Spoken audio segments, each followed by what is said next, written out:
And good morning. It's 7:04 on this Tuesday, September 24th. It's time to head to Studio B for Coleman and Company. Well, hello, everybody, and welcome. Here we are on another Tuesday, and we welcome you to our program. And, of course, brought to you today by Vanderbilt Wilson County Hospital.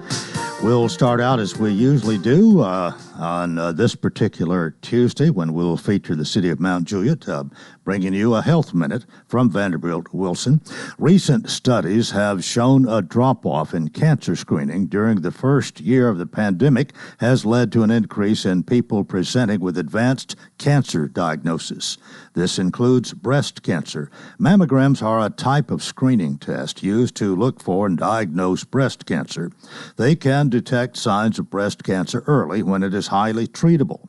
Symptoms of breast cancer include finding a new lump or mass in the breast, swelling, skin dimpling, breast or nipple pain, nipple discharge, or retraction, and swollen lymph nodes under the arm.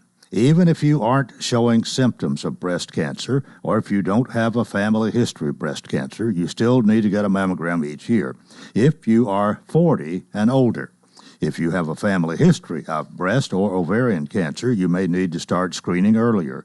No matter your level of risk, it's crucial to be proactive with your health and get screened regularly for breast cancer. For more information, visit VanderbiltWilsonCountyHospital.com. Again, a reminder of Life's Essential 8. Eat better. Be more active.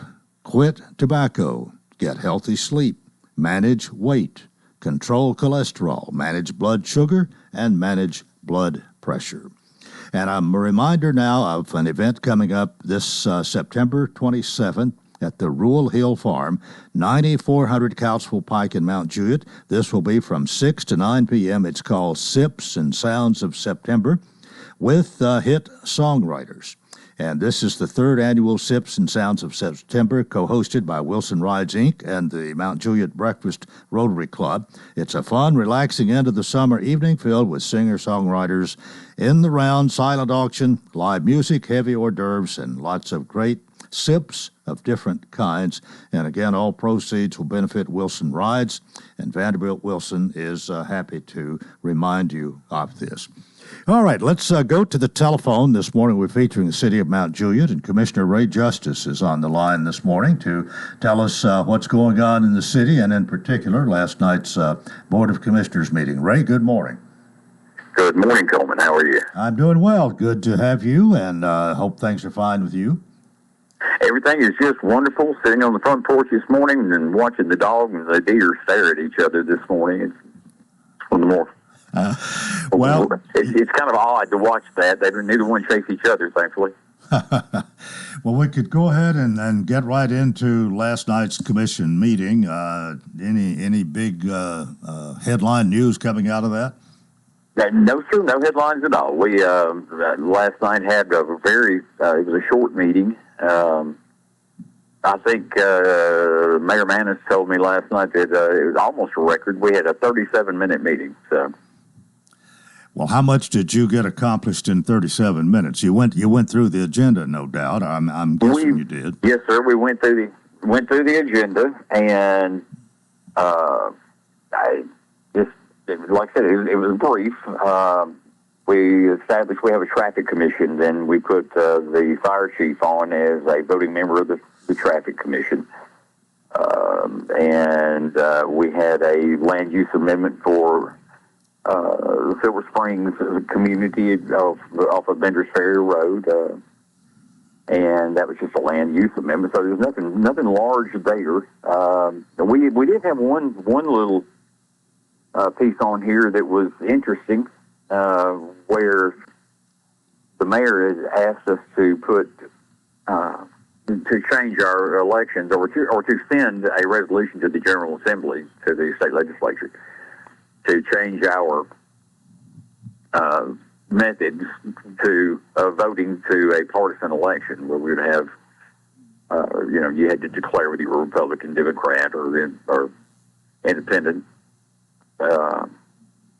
Which I did some research on, and it's kind of interesting how that process works out, but it did not pass last night. Well, do you remember the vote? Yes, sir. It was 2-2. Myself and the mayor voted for it, and the Commissioner Hefner and Mullally voted against it. And so the Commissioner Trevette was absent last night. He had a work-related event he had to attend. But it was the conversation was actually pretty interesting. It was that they felt it was a little more divisive than they needed it to be, and during my research, I found it was an availability for us to do that anyway if we wanted to without the state legislature declaring it. What exactly, I didn't get all of this as you mentioned it the first time, what exactly would this do? Well, basically the same things it did with the school board and the county elections, the sheriff's elections, things of that nature. They would all be, you'd have to say, yes, I'm a Democrat, no, I'm a Republican, or I'm an independent, but you would have to declare one of those three and be on the ballot and identified as a Republican or a Democrat or independent. And you were for this? Well, to be honest with you, it doesn't matter. But yeah, I felt like it was something that we could vote for and send to the General Assembly. But it was kind of a moot point anyway. We voted many years ago. You may remember to be a home rule city. Mm-hmm. Home rule declared us that we had our own charter, and we had the ability to change that charter. It was a referendum vote that allowed that to happen in a general election. And it turns out that because we did that many, many years ago, back in the early 2000s, then we had also the opportunity to if we want to change the charter, we'd have to do that. It'd have to be put on a ballot and a referendum, and would be on the general election. So when you're going to vote, you get to say yes or no if you want to change the charter to allow that to happen. Right. So you're saying because of the home rule issue that you really don't have to go through the legislature to do this, but do you anticipate this coming up again? Is it settled, or is this just a starting point? I think it's just a starting point.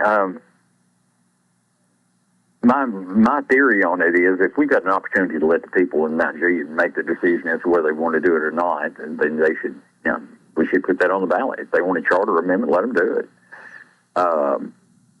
The next municipal election that we have would be in 2 years, so that would be the next opportunity for that to be on the ballot. Okay, so as I understand what you're saying here, you weren't really voting for or against this issue. You were voting whether or not to let it be put to a referendum and the people decide. Well, no, sir. Actually, we were voting just as a resolution to send it to the state legislature. All right. Okay. And that's what we were doing. Now, if we want to follow that, then the next step on that would be to create a charter committee, and then that charter committee would put that on the ballot and as a referendum at the next general election. Okay. Or it has not happened yet. It's kind of a technical issue here. Yes, sir, it is. It is. All right, let's. What else did you do? We got enough probably to talk about to go to a break here last night. What else can we talk about? Well, again, not a whole lot. It was actually very calm, very quiet, and very just a very, very short meeting. All right. Well, now this is not the calm before any kind of storm that we're anticipating in a meeting or two. I take it. No, sir. Our meetings normally aren't that wide open and blowing up. Normally, we don't have a lot going on as far as that we temper swearing and things of that nature. We're pretty calm. We've got a good board up there, and we maybe have some heated discussion at times, but it never gets out of hand. We're in pretty good shape. I've heard a lot worse, and don't want to be a part of that.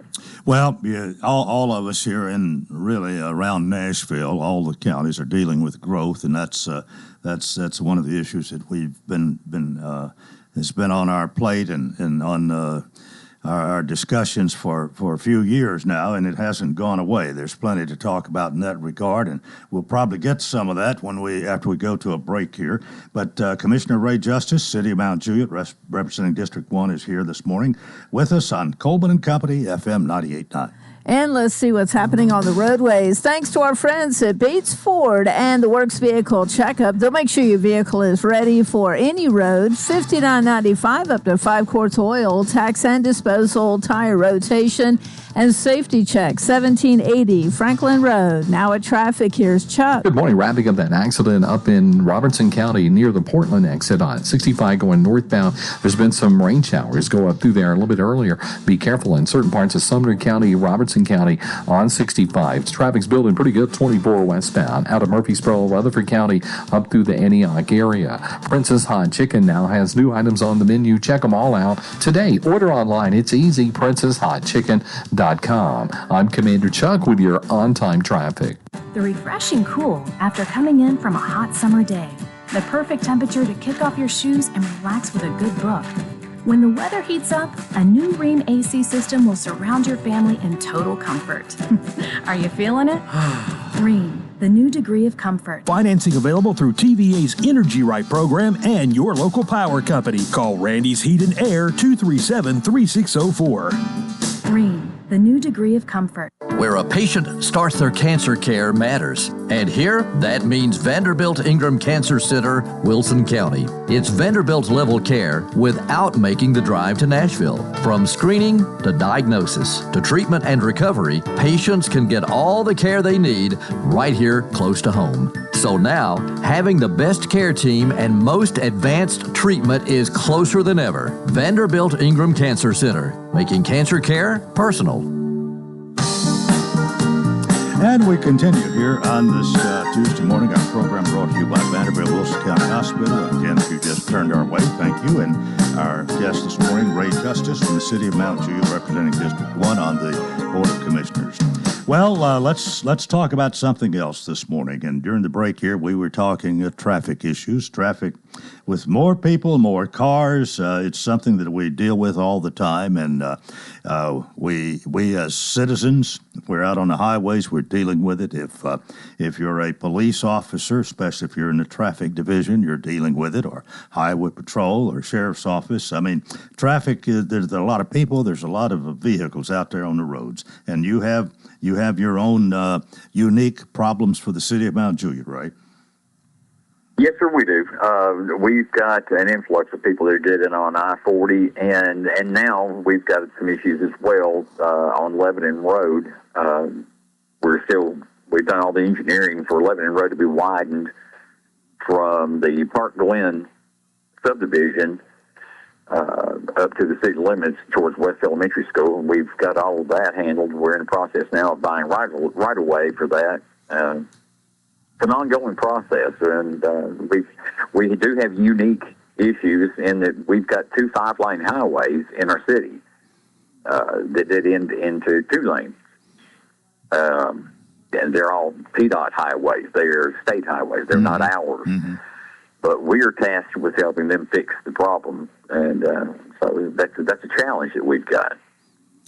Well, I've in fact, was just going over the interstate to get on the interstate the other day, having stopped in Mount Juliet to eat, and this time we went on the north side, and that is such an improvement, that the widening of that bridge there. I think that's the first time I had been across that going east to get to the interstate, and y'all did a good job there. Well, thank you. That's actually I'm the first one to say that TDOT causes problems. But I will be the first one to tell you that they fixed a problem. That was the Tennessee Department of Transportation has their challenges, and they started with COVID, and we're still waiting for that to get better. Well, but they do a good job when they have the resources to do the job.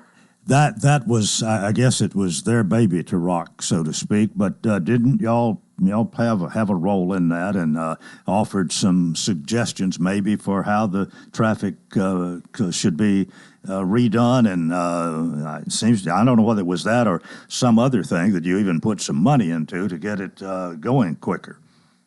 We routinely do that. We try to partner with the Tennessee Department of Transportation every opportunity we get, and in that particular project, we put money in. I'm thinking it was $1.5–2 million, and we helped with some of the engineering, and they did the actual work. Mm-hmm.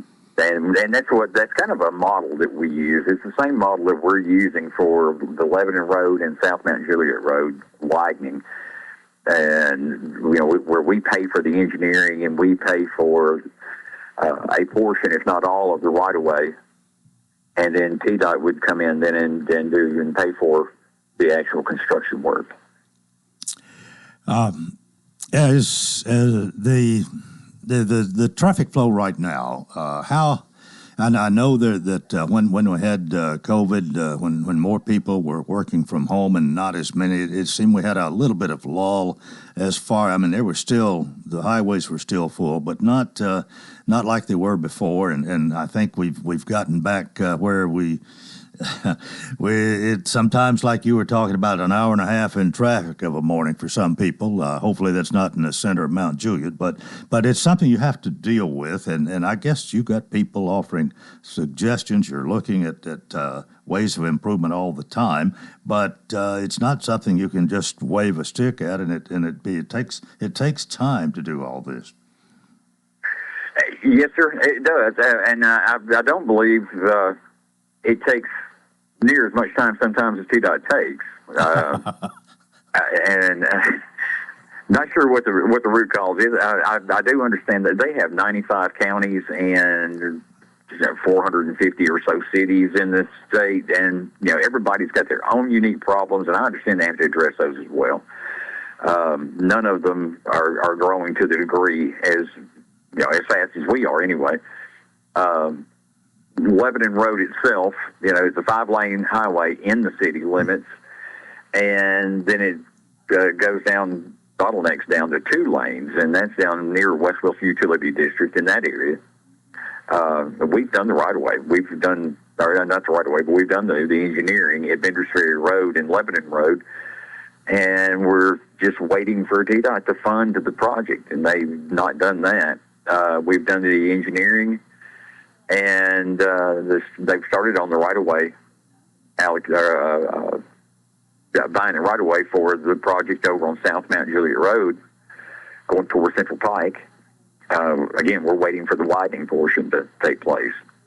And, of course, we also have the interchange that's been approved, and they're doing engineering as we speak on that. But all these things are, they're a work in progress, and we just have to deal with it. All right, let's switch gears a little bit here. I talk with Justin Beasley usually on in this particular Tuesday each month, and after your Board of Commissioners meetings. But we get around to recreation at times. But we have talked about you've had several things I think kind of been added to your calendar each year to promote togetherness, to get people come to Charlie Daniels Park, other places in Mount Juliet for different things. I take it you're pretty big on that, and of course, being part of the band that you play in, I guess that you love those opportunities too. I do. I love it. Of course, I'm 62 years old. I've lived in Mount Juliet at 62. I tell people all the time that they kicked me out of St. Thomas Hospital and told me to go home. Mama brought me to Mount Juliet, and I haven't left. It's, any opportunity we have, this is a community, and I don't even look at it as a city, actually. I just look at it as a community. And so we do take every opportunity at the parks level. It's a quality of life thing for us. And so this Friday night, we've got Colin Ray and Brian White. You may remember Colin Ray was the big hit back in the 80s, and Brian White as well. Both of them, superstars in their own right. And matter of fact, I'm singing the national anthem that Friday night. for that event at 6:30 at Charlie Daniels Park. Just bring the community together and, put on they're going to put on a great show. I'm looking forward to it and being a part of that. I will tell you something else that we're doing in the Parks Department. We're going through, I'm the lead on it right now, is we're putting together a plan to build an aquatic center with an indoor swimming pool, and a couple of gymnasiums and an entire park off of Clemens Road in Mount Juliet. And we're going through the process now of getting the community involved in that and helping us with what we want to see over at that location. So there's a lot of stuff going into the parks programs right now. Rocky Lee's doing an amazing job. And so that's kind of a direction we're headed for. We're doing this without using a bunch of taxpayer dollars, by the way. Yeah. Hotel motel tax is actually paying for it. Well, I know that you've had a senior citizen center. You've maybe had some ups and downs there, but what's available right now, and what are you doing for those who are considered senior citizens?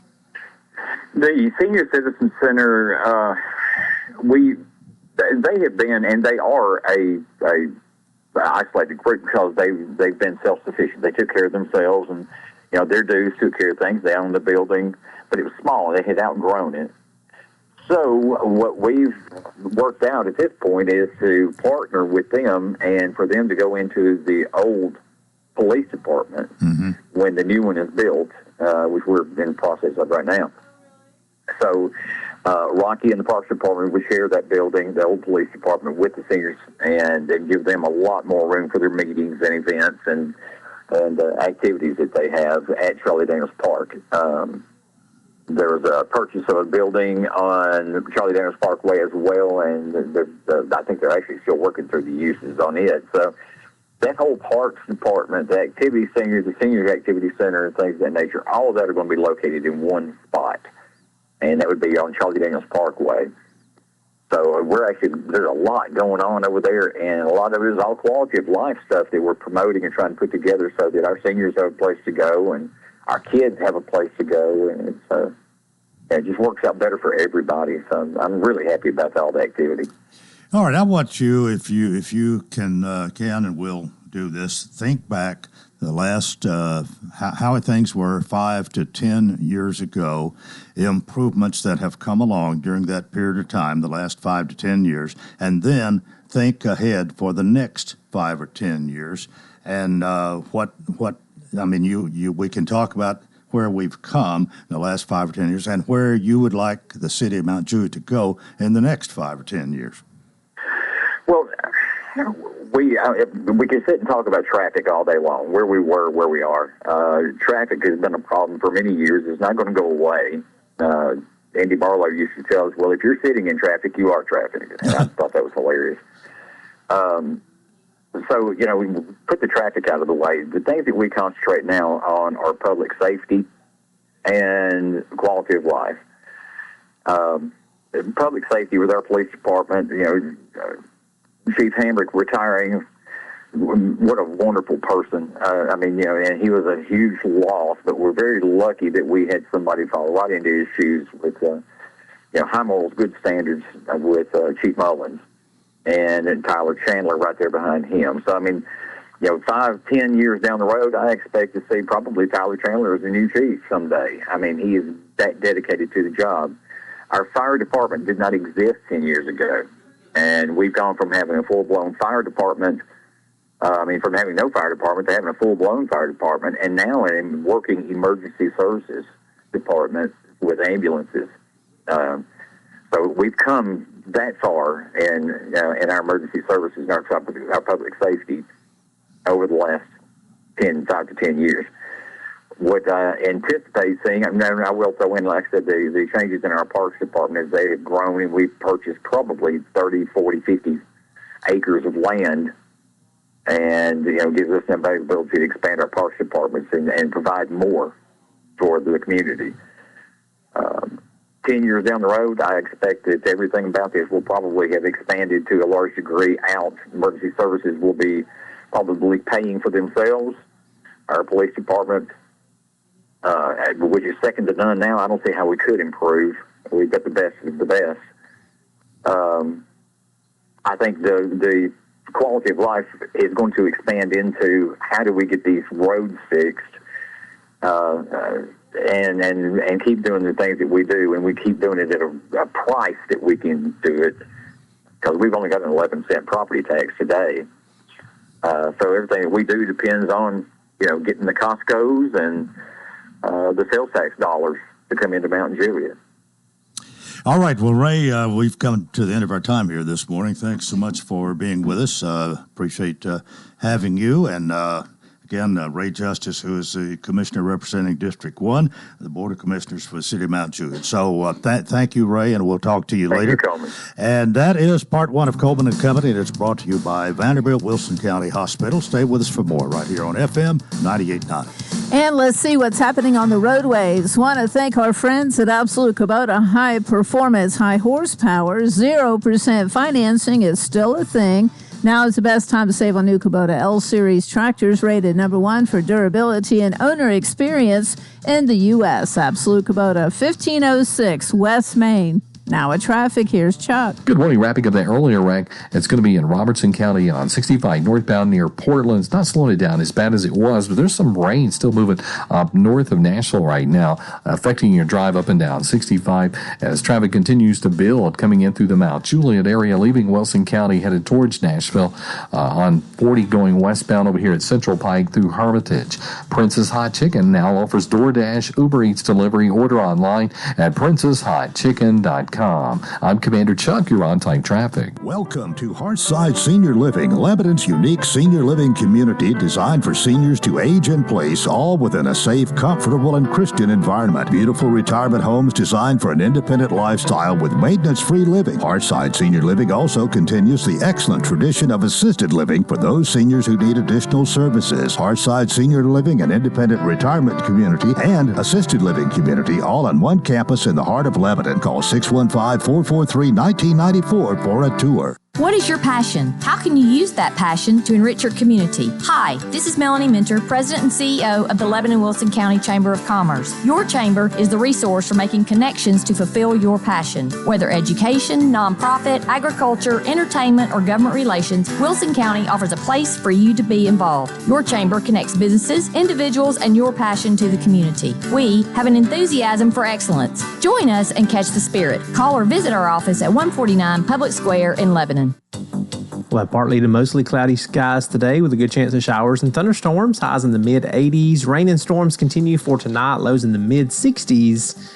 And then a good chance of showers again on Wednesday. Highs in the lower 80s. This weather forecast brought to you by Walker Auction and Realty, professional auction and real estate services. Get top dollar for your home, land, or personal property. Log on to MikeWalkerAuctions.com. They know auctions. With your severe view forecast, I'm Storm Specialist Drew Richards. We welcome you to part 2 of Coleman and Company here on a Tuesday. Time for us to talk about Hearthside Senior Living. Hearthside is located at 215 Castle Heights Avenue North here in Lebanon, retirement and assisted living community. Sean Dozier is the executive director. Sean cannot be with us this morning, but we have a member of the board of directors for Hearthside who is here to talk about Hearthside, and that is none other than our station owner and manager, Susie James. So, Susie, good morning. Good morning. How are you today? I'm fine. It's glad to have you representing Hearthside. Thank you. Thank you. How did you get to be on the board? I mean, you've probably been a proponent of Hearthside from its beginning in 1994. I have. Of course, I was a little busy in 1994. We had just gone on the air the fall of 93, but that's not why I'm here.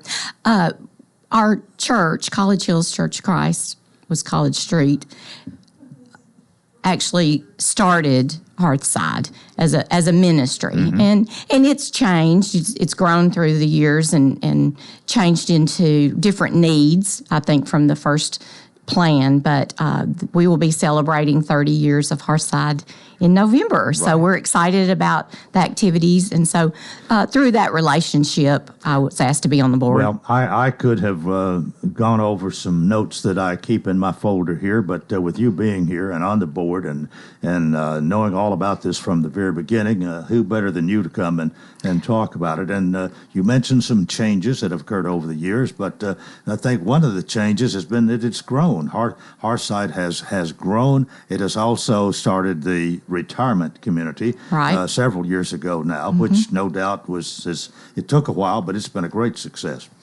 One of the fun things that Sean is preparing for the 30th anniversary is a little booklet of the history, and I've proofread some of that, and it's just fascinating. But I had found several photos of the construction of Hearthside through those old negatives I found at the Lebanon Democrat. So I just happened to stumble on those a few months ago, scanned those in, and he is including them in the brochure. So I think people, or the booklet, I think people will enjoy seeing those. Well, so I that was fun. He's preparing quite a celebration. Yes. And that's good. Remind folks of where we've been, where we came from, and then no doubt talk a little bit about the future. Well, the future is to just keep the buildings and the homes in good repair. I was over there one day last week, and there was a little piece of wood they were fixing on the outside of the old part of the oldest part of the building. The main assisted living has had 2 expansions, and then of course the independent living community. But I wanted to say just a couple of things. If you're certainly, we'd love for you to stop by and visit or go online and look at all the details. But if you're not able to do that, or you just don't really want to, you could check out the social media. It's so fun to see the activities that they post. They do a great job with that. Just in the last, I believe one was last week, and in recent weeks, they have gone with the independent living residents to both Hendersonville and even to Kentucky just for lunch. And then the assisted living residents, they're always doing lots of fun activities, and they think outside the box. They'll play bingo, but also one day in the last couple of weeks, Sean got a golf cart and just rode them around on the campus. Well, on a pretty day, how fun is it just to drive around in a golf cart? They had a magician recently. All these things are on their social media. They've got a group of people that are in a walking club just to get out and exercise, stretch every morning. They always honor all of the holidays, especially they remember veterans. And Mother's Day, Father's Day, things that are important. So you really could just follow the social media for a while you're making those decisions, whether it be for yourself or a family member. Well, I think you are very, very proud, very pleased with Hearthside today, where it's come and even where it's going. Right. The staff is really good, and there's not a big turnover. And I'll tell you something else I witnessed when I was just dropping off something at one of the independent houses last week. One of those people had fallen recently and, had some bumps and bruises, but they're fine. They're able to live on their own. Well, 2 of the staff members from the assisted living were just walking down the street to check in on her. The nurse and the administrator. Now, they don't really offer medical care, but it's nice to know there's somebody close that would come check on you or deliver a meal, because you can go up to what I call the big house and get the meals. Right. But, well...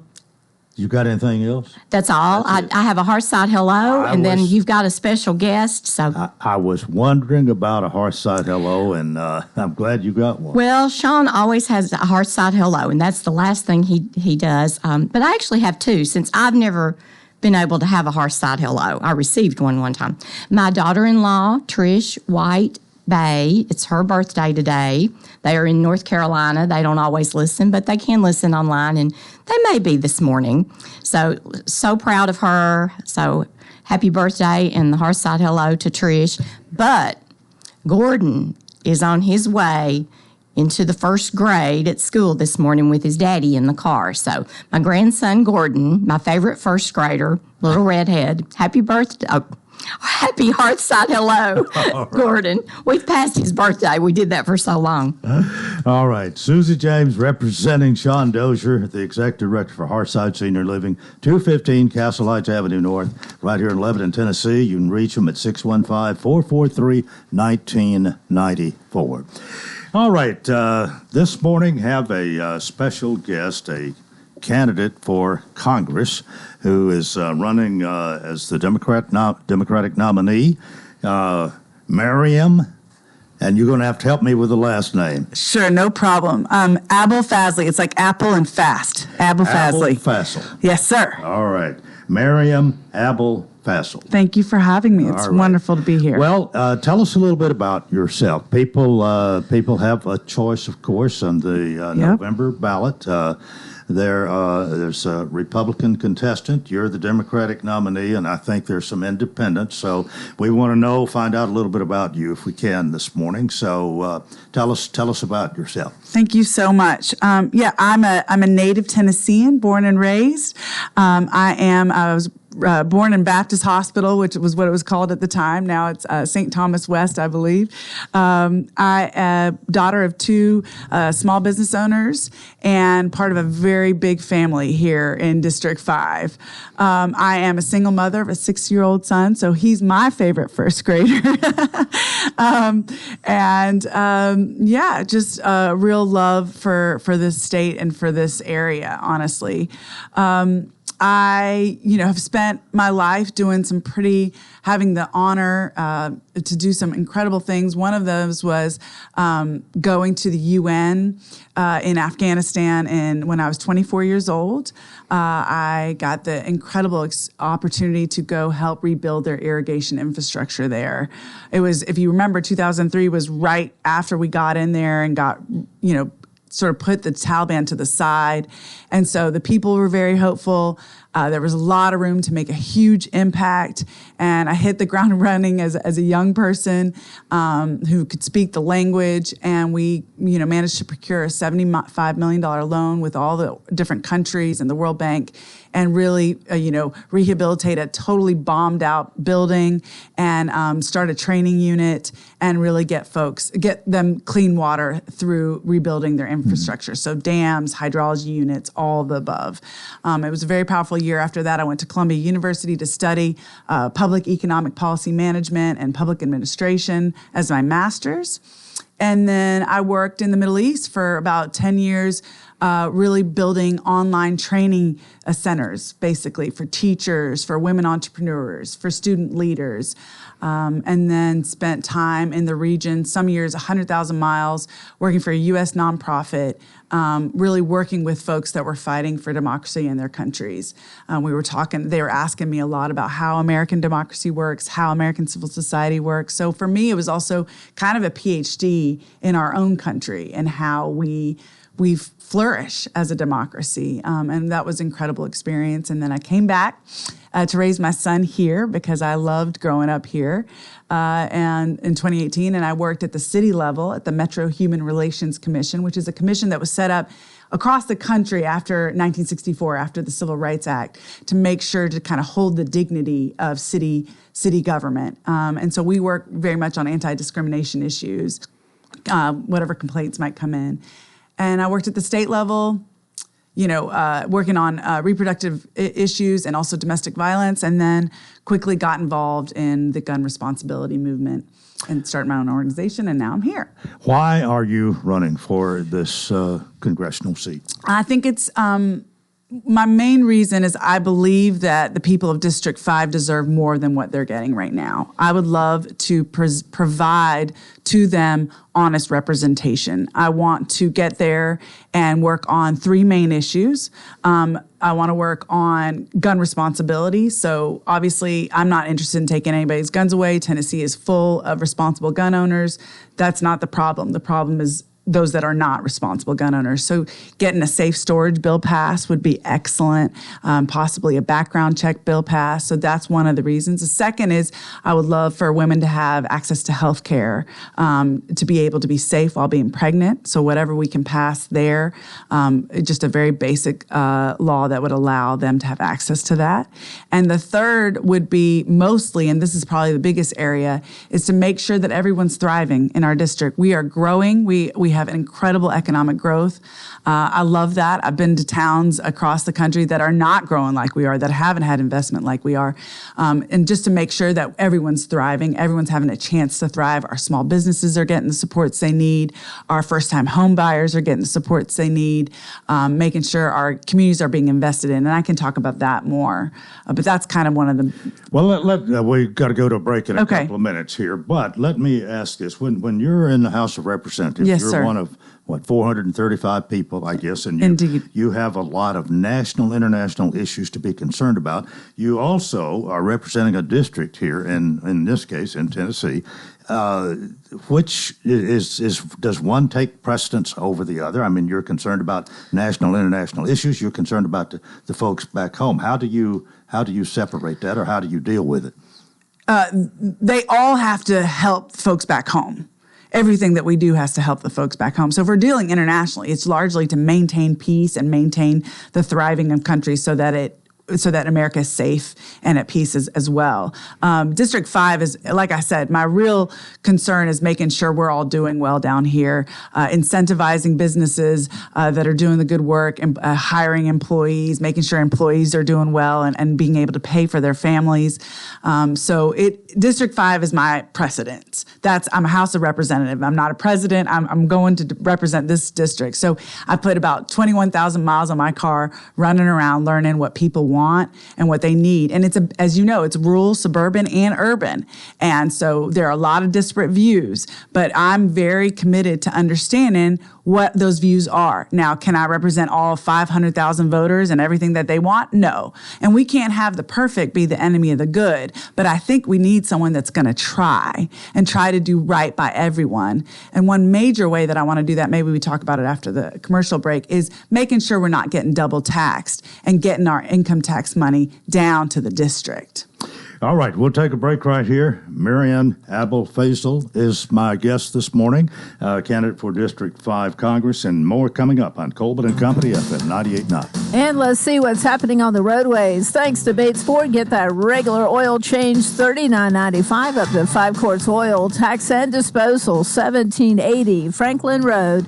Now at traffic, here's Chuck. Good morning. Still quite a bit of volume making its way westbound. 24 up through the Antioch area. Coming in from Murfreesboro, Rutherford County. That normal buildup for this time of the morning there through Smyrna, Laverne, as traffic gets heavy now westbound. Vietnam Vets out of Hendersonville as you work your way towards Conference Drive. Still dodging a few rain showers out here in certain parts of Middle Tennessee this morning. Give yourself an extra travel time. Hey, whether you need a new roof repair, anything's going on with your roof, call Independent Roofing Specialists. I'm telling you, these guys are the best, or I wouldn't be talking about them. Log on to irsroofs.com. I'm Commander Chuck with your on-time traffic.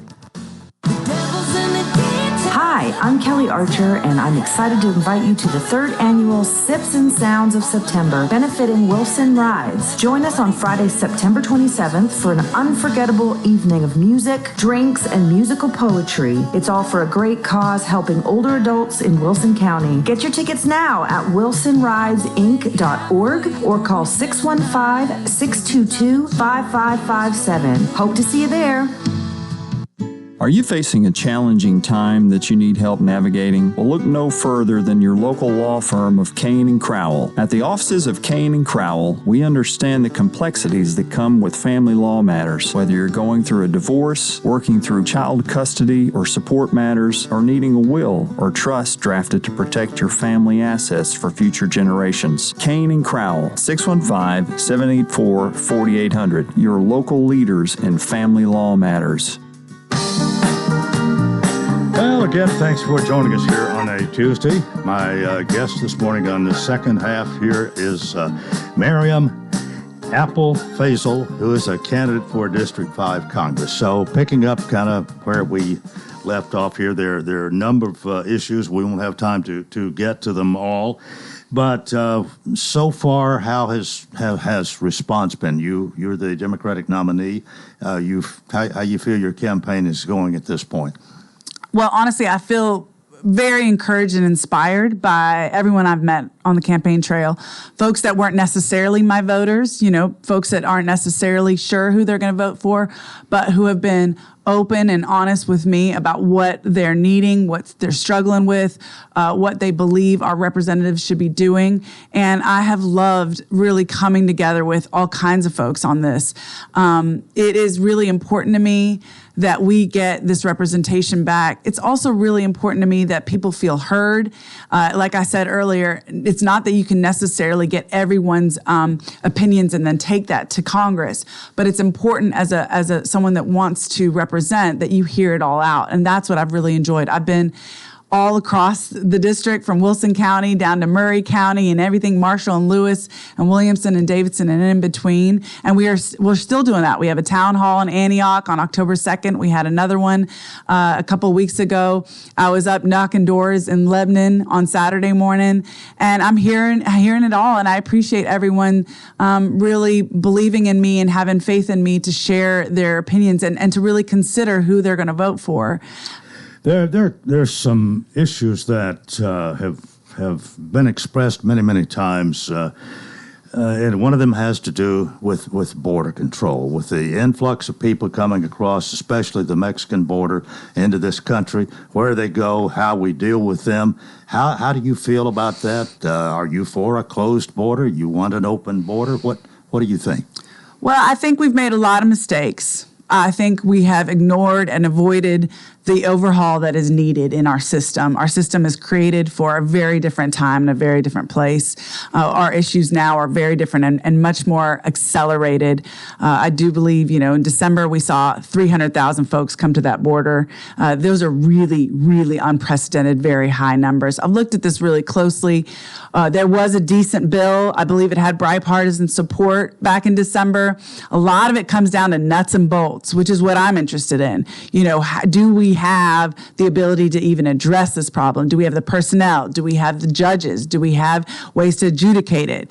Are there sanitary conditions? Are border agents being overworked and exhausted? And they are. So all of that we've got to really fund and support. And then we've got to look at how we deal with the numbers coming in, those asylum seekers. I think good proposals have been put forward, hiring the standard for asylum so that people aren't kind of, in turmoil for years and years and then go to their asylum meeting and realize they didn't even meet that standard anyways. Just set that from the beginning and close that gap. There's a lot we need to do. I am in no denial that this is a huge problem. I believe the Biden administration finally closed the border to a certain extent. And if we do have to come to that kind of extreme measure, I do believe that we have to be humanitarian. That is the value of our country. And we can't just harm people that are being harmed or that are harmed coming to that border. So we have to think about that. But those levels are very high. My family came here legally through legal means as students and whatnot. And I think we also need to bolster our legal immigration system and make sure there are paths to citizenship for those that want to really contribute. Are you opposed to a border wall? I believe I am. I can't see that a wall is going to address both the root causes of why everyone's coming to that border and also, the issues that we have inside the country, which is 3 million backlogged cases. So, yes, I believe I'm against the border. Another question, we'll switch gears a little bit here, but the abortion issue. Yes, sir. What is your stance on that? I am absolutely... On a good day, I don't hear the news. On a bad day, I'm hearing all the reports of all the women across our country that have had to deal with the chaos we put our medical system in, both our medical providers and the hospital systems, where they don't feel like they can give D&Cs to women that need it, where they do it, but they have a criminal lawyer next to them, where people don't even know that procedure they got a couple years ago when they had a miscarriage or whatnot was an actual abortion. This is healthcare as far as I'm concerned, and it is really it breaks my heart. It'll bring me to tears what women have been put through over the last couple of years. We need that health care. We need to make sure women are safe. I know we have a couple instances of women dying. I'm sure there are many that haven't been reported or we don't know about. And I want to work to make sure everybody's okay. But a lot of people believe abortion is murder. Sure. How do you deal with that?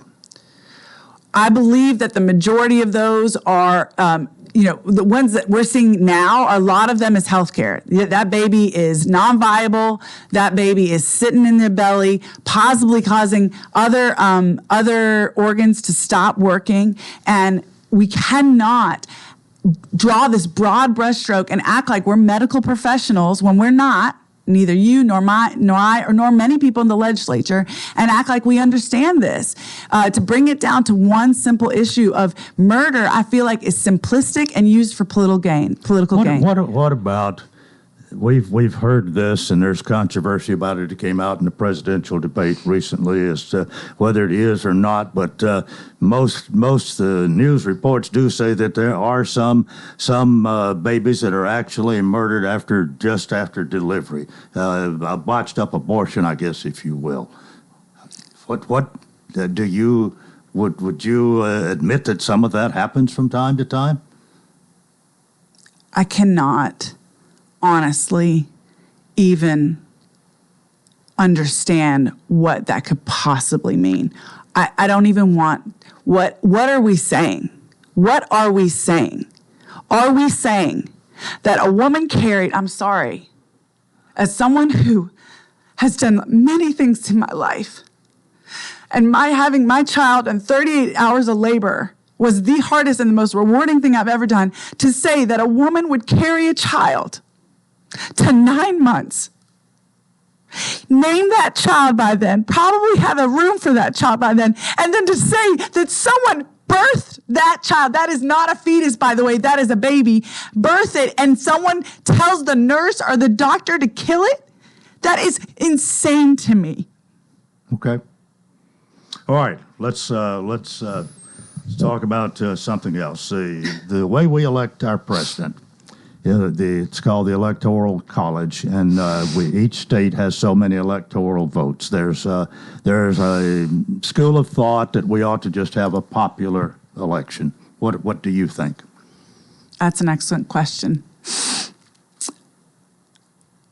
The Electoral College had a purpose, right, when it was established, intending to give everybody a fair vote based on population and all that.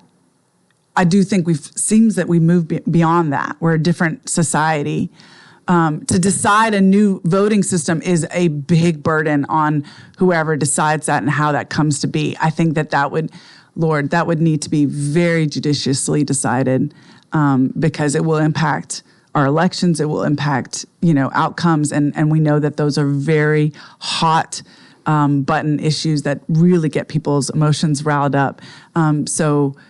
But we do know that if we went to a popular vote, the most popular states would control, and smaller states might as well not even exist. That seemed to be the purpose when our founding fathers established this. Yes, but this swing state thing is obnoxious. Like a state like ours is not even seen as relevant in this election.